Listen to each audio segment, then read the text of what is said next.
ఆత్మ వలన ప్రతి విషయమందు ప్రతి విధమైన ప్రార్థన విజ్ఞాపన చేస్తూ ఆ విషయమై సమస్త పరిశుద్ధుల నిమిత్తము పూర్ణమైన పట్టుదలతో విజ్ఞాపనము చేస్తూ మెళుకువగా ఉండండి. నేను దేని నిమిత్తము రాయబారినై సంకెళ్లలో ఉన్నానో ఆ సువార్త మర్మమును ధైర్యముగా తెలియజేయడానికి నేను నోరు తెరచినప్పుడు దానిని గూర్చి నేను మాట్లాడవలసినట్లుగా ధైర్యముతో మాట్లాడడానికి వాక్శక్తి నాకు అనుగ్రహించేటట్లు నా నిమిత్తము పూర్ణమైన పట్టుదలతో విజ్ఞాపన చేస్తూ మెళుకువగా ఉండండి. శ్రోతలు వింటున్నారా? గత పాఠంలో పౌలు సర్వాంగ కవచమును గురించి మాట్లాడాడు.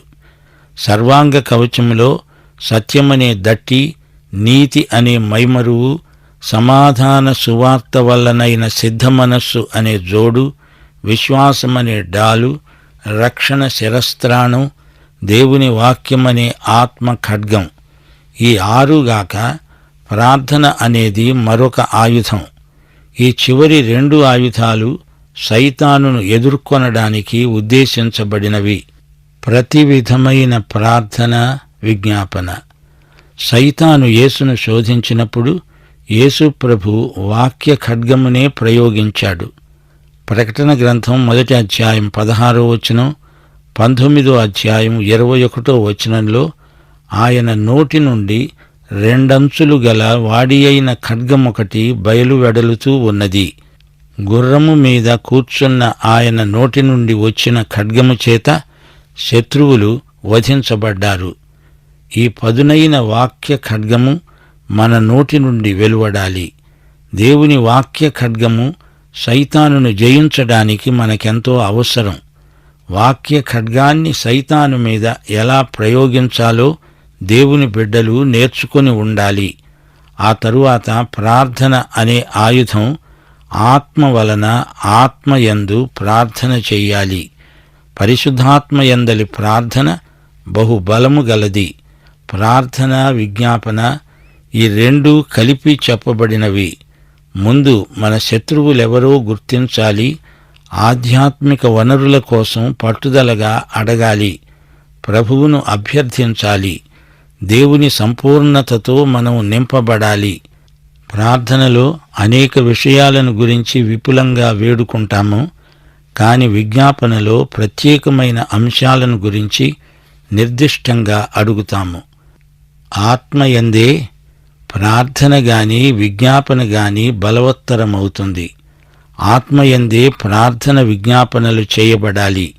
పౌలు ఆ విధంగానే ప్రార్థించాడు, విజ్ఞాపనలు చేశాడు. తనను గురించి కూడా పూర్ణమైన పట్టుదలతో ప్రార్థన చేయండి అని అడుగుతున్నాడు. విజ్ఞాపన చేయండి. ఈ పత్రిక ముగింపులో తన వ్యక్తిగత ప్రార్థన అవసరాలను విశ్వాసులతో పంచుకుంటున్నాడు పౌలు. ఆయన రోము చెరసాల నిర్బంధంలో ఉన్నాడు. పౌలు శరీరంలో ముల్లు ఉంది.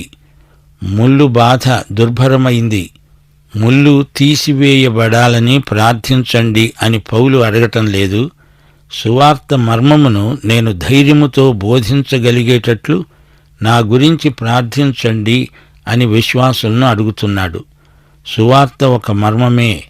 పాత నిబంధన అంతటిలో ఈ మర్మము బయలుపరచబడలేదు గాని ఇప్పుడు కొత్త నిబంధనలో ఈ సువార్త మర్మము పూర్తిగా బయలుపరచబడింది, వెల్లడి అయింది.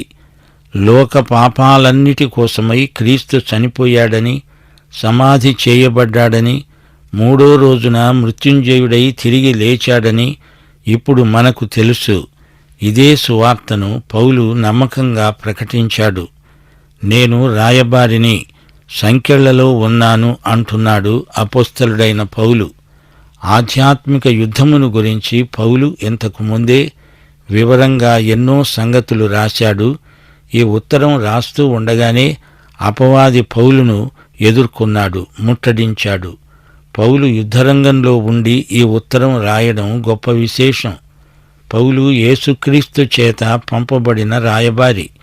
నేను మాట్లాడేటప్పుడు నాకు ధైర్యము, వాక్శక్తి అవసరం. అందుకోసం మీరంతా ప్రార్థన చెయ్యండి అని అడుగుతున్నాడు. ప్రియ శ్రోతలు, సువార్తను ఈ రోజున మనం ప్రకటించాలంటే మనకు ధైర్యం కావాలి, వాక్శక్తి కావాలి, మన కోసం ప్రార్థించేవారు ఉండాలి. మనం లోకంతో ఎట్టి పరిస్థితిలోనూ రాజీ పడకూడదు. యుద్ధరంగంలో మంచి సైనికులమై పోరాడాలి, జయించాలి, దేవుణ్ణి మహిమపరచాలి. నేను మాట్లాడవలసిందేదో అది నిర్భయంగా మాట్లాడతాను. నేను నోరు తెరిచానంటే దేవుని మాటలు మాత్రమే వెలువడాలి. నిర్భయంగా బోధించగోరుతున్నాను. అందుకే మీరంతా నా నిమిత్తము పూర్ణమైన పట్టుదలతో విజ్ఞాపన చేస్తూ ఉండండి, అప్రమత్తంగా ఉండండి. పౌలు యొక్క ప్రార్థన మనస్కత ఎలాంటిదో గ్రహించండి. ప్రార్థన ఆయుధం తనకెంత అవసరమో విశ్వాసులమైన మనకందరికీ అంత అవసరమని పౌలు ఖండితంగా చెబుతున్నాడు. ప్రార్థన విజ్ఞాపనలు ఎడతెగకుండా జరుగుతూనే ఉండాలి. సంక్లిష్ట పరిస్థితిలో మాత్రమే కాదు, సర్వకాల సర్వావస్థల్లో ప్రార్థన చేస్తూనే ఉండాలి, మానకూడదు. ఇది నిరవధిక ప్రార్థన, అనుదిన ప్రార్థన. ఈ ప్రార్థన శక్తి మనలో ప్రస్ఫుటంగా కానరావాలి. ఆత్మయందు తీవ్రత కలిగి ప్రార్థించాలి. ప్రార్థన ఎట్టి పరిస్థితిలోనూ కుంటుబడకూడదు, పట్టుదలతో ప్రార్థించాలి. ప్రార్థనతో మనస్సు, ఉద్రేకాలు అన్నీ దేవుని యందు కేంద్రీకృతం కావాలి. ప్రార్థన నిస్వార్థమైనదై ఉండాలి. విశ్వాసుల ప్రార్థనలో ఏకీభావం ఉంది, ఏక మనస్సు ఉంది. ప్రభువు మన ప్రార్థనలకు సత్వరంగా జవాబిస్తాడు. మనల్ని గురించి మనమే కాదు, ఇతరులను గురించి కూడా ఎక్కువగా విజ్ఞాపనలు చేస్తూ ఉండాలి. ఇతరులతో కలిసి విజ్ఞాపనలు చెయ్యాలి, చేస్తూ ఉండాలి. పౌలు మనల్ని దేనికోసం ప్రార్థించమంటున్నాడు? తన ఆదరణ కోసమా? కాదు, తాను ఇంకా బలంగా సువార్త ప్రకటించగలిగేటట్లు తన పక్షంగా విజ్ఞాపన చెయ్యాలి అని అడుగుతున్నాడు. దేవుని మర్మములను ప్రజలకు విడమరిచి చెప్పాలి. పౌలు అందరి పట్ల తన ప్రేమను వ్యక్తం చేస్తున్నాడు. ప్రతి క్రైస్తవ నాయకుడు, ప్రతి క్రైస్తవ బోధకుడు సమస్త ప్రజల కొరకు చేతులెత్తి ప్రార్థించాలి, విజ్ఞాపనలు చెయ్యాలి. దేవుడు మనకు ఈ ప్రార్థన ఆయుధమిచ్చాడు. ఇది మానవాతీతమైన శక్తిగల యుద్ధాయుధం. సైనికుడు యుద్ధరంగంలోకి సర్వాంగ కవచము లేకుండా ప్రవేశించకూడదు. సైనికునికి బలమైన విశ్వాసముండాలి, నిశ్చయత ఉండాలి, ధైర్యం కూడా ఉండాలి. క్రైస్తవ సైనికులు ప్రార్థనాపరులు, ప్రార్థనాత్మ గలవారు. ఎల్లప్పుడూ ప్రార్థన చేసేవారికి దేవుని కాపుదల, చైతన్యం ఉంటుంది. దేవుని సన్నిధిని సైనికుడు క్షణక్షణం అనుభవిస్తూ ఉండాలి. 1 దినవృత్తాంతములు 16వ అధ్యాయం 11వ వచనం అంటోంది, యెహోవాను ఆశ్రయించండి, ఆయన బలమును ఆశ్రయించండి, ఆయన సన్నిధిని నిత్యము వెదకండి. ప్రార్థించడము అంటే ఆత్మయందే ప్రార్థించాలి. పరిశుద్ధాత్మ ప్రేరితమైన ప్రార్థన బహుబలము గలది. సజీవుడైన సత్య దేవుని ఆత్మ, పరిశుద్ధాత్మ. మన స్వంత ఆశలు, తలంపులు కాదు, పరిశుద్ధాత్మ వల్ల కలిగే కోరికలు వ్యక్తం చేసేదే ప్రార్థన. రోమా పత్రిక 8వ అధ్యాయం 26, 27 వచనాలు. ఆత్మ మన బలహీనతను చూచి సహాయము చేస్తున్నాడు. మనము యుక్తముగా ఎలా ప్రార్థన చేయాలో మనకు తెలియదు గాని ఉచ్చరింప శక్యము కాని మూలుగుతో ఆ ఆత్మ తానే మన పక్షముగా విజ్ఞాపన చేస్తున్నాడు. హృదయములను పరిశోధించేవాడు ఆత్మ యొక్క మనస్సు ఏదో ఎరుగును. ఆయన దేవుని చిత్త ప్రకారము పరిశుద్ధుల కొరకు విజ్ఞాపనము చేస్తున్నాడు. క్రైస్తవ విశ్వాసి అప్రమత్తంగా, మెలకువగా ఉండాలి, నిద్రపోకూడదు, ఎడతెగక ప్రార్థించాలి. ప్రార్థన మనస్సు కలిగిన వాడే క్రైస్తవ సైనికుడు. మత్తయి సువార్త 26వ అధ్యాయం 41వ వచనంలో ప్రభు అన్నాడు, మీరు శోధనలో ప్రవేశించకుండా మెలకువగా ఉండి ప్రార్థన చెయ్యండి. ఆత్మ సిద్ధమే కాని శరీరము బలహీనము. క్రైస్తవ సైనికుడు తన తోటి సైనికులందరి పక్షాన విజ్ఞాపన చేయాలి. సైనికులందరిలో సమైక్యత ఉంటేనే జయం. ప్రియ శ్రోతలు, ఎఫెసీ పత్రిక 1వ అధ్యాయం 15-16 వచనాలలో పౌలు చేసిన ప్రార్థనను జ్ఞాపకం చేసుకోండి. ప్రభువైన యేసునందలి మీ విశ్వాసమును గూర్చి, పరిశుద్ధులందరి ఎడల మీరు చూపుతున్న విశ్వాసమును గూర్చి నేను విన్నప్పటి నుండి మీ విషయమై మానక దేవునికి కృతజ్ఞతాస్తుతులు సమర్పిస్తున్నాను. పరిశుద్ధులందరి పట్ల వారికి ఎంతో ప్రేమ ఉంది. నాయకులందరి కోసం విశ్వాసులు ప్రార్థన చేయాలి. ప్రార్థనల్లో విశ్వాసులందరూ తమ నాయకులతో కలిసి పోరాడాలి. ఆత్మ వలని ప్రేమను బట్టి పౌలు విశ్వాసులను విజ్ఞాపన ప్రార్థనల కోసం అడుగుతున్నాడు, బ్రతిమలాడుతున్నాడు.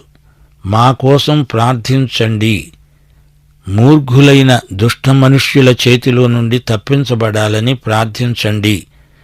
2 తెస్సలోని 3వ అధ్యాయం 1వ వచనంలో పౌలు విశ్వాసులను కోరుతున్న విషయం ఇదే.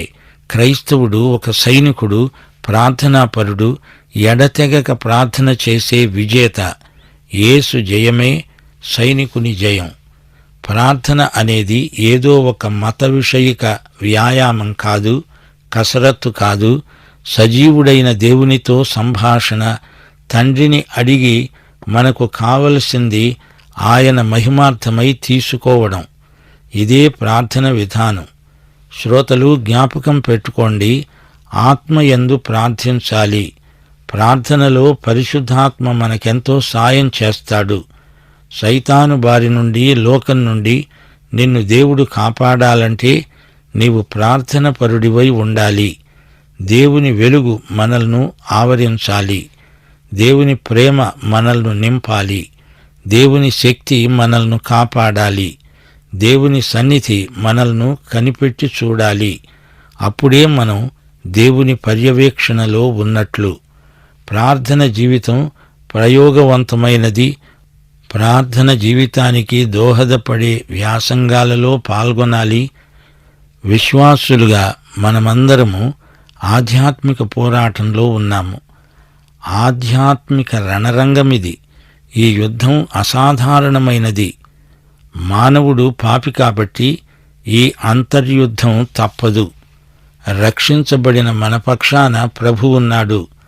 ఆయనే మన తరఫున యుద్ధం చేస్తున్నాడు గనుక ఆయనను బట్టి విజయం మనదే. ఈ యుద్ధం ఎలాంటిదో, ఎలా పోరాడాలో, ఎలాంటి ఆయుధాలు వాడాలో ఆయన సైనికులకు హెచ్చరికలు చేస్తున్నాడు. మన ప్రార్థన యాంత్రికం కాకూడదు. హృదయపు అట్టడుగు నుండి ప్రార్థన ఉవ్వెత్తుగా లేచి రావాలి. వ్యక్తిగత ప్రార్థన విజ్ఞాపనల్లో యథార్థత కానరావాలి. ప్రార్థన జీవితాన్ని విశ్వాసులు ఎప్పటికప్పుడు బలపరుచుకుంటూ ఉండాలి. సైనికునికి అప్పగించబడిన యుద్ధోపకరణాలు శరీర సంబంధమైనవి కావు. ఇవన్నీ ఆత్మ సంబంధమైనవి. సైనికునికి 2 శత్రువులున్నారు. 1 సైతాను, 2 లోకం. సైతాను వ్యూహం గొప్ప కుతంత్రం. దేవుడిచ్చే సర్వాంగ కవచాన్ని ధరించుకోవాలి. ఎరువు తెచ్చుకున్న కవచాలు పనికిరావు. దావీదుకు సౌలు కవచం పనికిరాదు. అన్నిటిని మించి సైనికునికి మానవాతీతమైన ప్రార్థన శక్తి ఉంది. శ్రోతలు వింటున్నారా? నేను మీకు రాజ్యమును నియమిస్తున్నాను అన్నాడు ప్రభువు. నేను లోకమును జయించి ఉన్నాను. యోహాను సువార్త 16వ అధ్యాయం 33వ వచనం. యోహాను సువార్త 13వ అధ్యాయం 4వ వచనంలో ప్రభువు తన నడుముకు తువాలు కట్టుకొని సేవకుడై తన శిష్యుల పాదాలు కడిగాడు. యేసు ప్రభువు సమకాలీన సాంఘిక అంతస్తులను తారుమారు చేశాడు, తల్లకిందులు చేశాడు. క్రైస్తవ సైనికులారా, యోధులారా, విశ్వసనీయులై ఉండండి. ఎడతెగక ప్రార్థన విజ్ఞాపనలు చేస్తూ ఉండండి. ప్రార్థన రహస్యం మన రహస్య ప్రార్థనే. ప్రార్థన జీవితమే జీవిత ప్రార్థన అయిపోవాలి. ఎఫెసీ పత్రిక 6వ అధ్యాయం అంతా సంఘమును ఒక సైనికుడుగా పోల్చి చెబుతున్నాడు పౌలు. అనుదినము మనం ఈ ఆధ్యాత్మిక యుద్ధంలో యేసు యుద్ధనీతినే అవలంబించాలి. మన పోరాటం మనుషులతో కాదు. ఆధ్యాత్మికంగా మనం అంధకార దుష్ట శక్తులతో పోరాడుతున్నాము. శత్రువును జయించడానికి కావలసిన వనరులన్నీ దేవుడు మనకు విడుదల చేశాడు. సమస్తము నెరవేర్చిన వారై నిలువబడాలి. సైతానీయ దుష్ట శక్తులు మనల్ని చుట్టుముట్టి ఉన్నాయి. ప్రతిరోజు మనం ఈ సర్వాంగ కవచము ధరించుకొని యుద్ధ సన్నద్ధులమై ఉండాలి. దేవుని కాపుదల, ఆత్మ నింపుదల, ఈ రెండిటినీ సరిగా అవగాహన చేసుకోవాలి. ప్రార్థన అనేది ఒక ప్రత్యేక ఆయుధం కాదు. మిగతా ఆయుధాలన్నింటినీ వాడడానికి ప్రార్థన బలము ఎంతో అవసరం. సర్వాంగ కవచం ధరించుకొని యుద్ధానికి సిద్ధపడతాము నిజమే గాని ప్రార్థనే ఒక మహాపోరాటం. ఈ ప్రార్థన పోరాటంలో దేవుని వాక్యమనే ఆయుధం ప్రయోగిస్తాము. సైతానును ఓడించడానికి వాడే ఆయుధం దేవుని వాక్యం. సత్యమనే దట్టి వాక్యమే. దేవుని వాక్యమనే ఆత్మ ఖడ్గం ఉంది. ఇక్కడ ప్రార్థనలో కూడా దేవుని వాక్యాయుధం మనకెంతో ఉపకరిస్తుంది. యేసు ప్రభు అరణ్యంలో సైతానుతో చేసిన ద్వంద్వయుద్ధంలో దేవుని వాక్యంతోనే దిగ్విజయం కలిగింది. సోదరీ సోదరులారా, మన యుద్ధోపకరణములు శరీర సంబంధమైనవి కావు. మన ఆయుధాలన్నీ ఆత్మ సంబంధమైనవి. యుద్ధ కవచము గాని సైనికుడి దుస్తులు గాని అన్నీ ఆత్మ సంబంధమైనవే. ప్రథమ శతాబ్దంలో రోమను సైనికుడి యుద్ధోపకరణాలనే తీసుకొని వాటిని ఉపమానాలుగా పౌలు ప్రయోగిస్తున్నాడు. శిలువ, యేసు రక్తము ఆధారంగా మనకు ఈ యుద్ధంలో అఖండ విజయం. కొలసీ పత్రిక 2వ అధ్యాయం 15వ వచనం, ఆయన ప్రధానులను అధికారులను నిరాయుధులనుగా చేసి శిలువ చేత జయోత్సవముతో వారిని పట్టి తెచ్చి బాహాటముగా వేడుకకు కనపరిచాడు. సైనికునికి వ్యక్తిగతంగా ప్రభువునందు అచంచల విశ్వాసముండాలి. దుష్టుడైన సైతాను కుతంత్రాలను ఎరిగిన వారై ఉండాలి. ప్రార్థన పోరాటంలో ఆరితేరిన వాడై ఉండాలి. సైతానీయ దుర్గములను నేలమట్టం చేయాలి. ప్రతి విధమైన ప్రార్థన విజ్ఞాపన చేయగలిగి ఉండాలి. ప్రార్థనలో అనేక విధాలున్నాయి.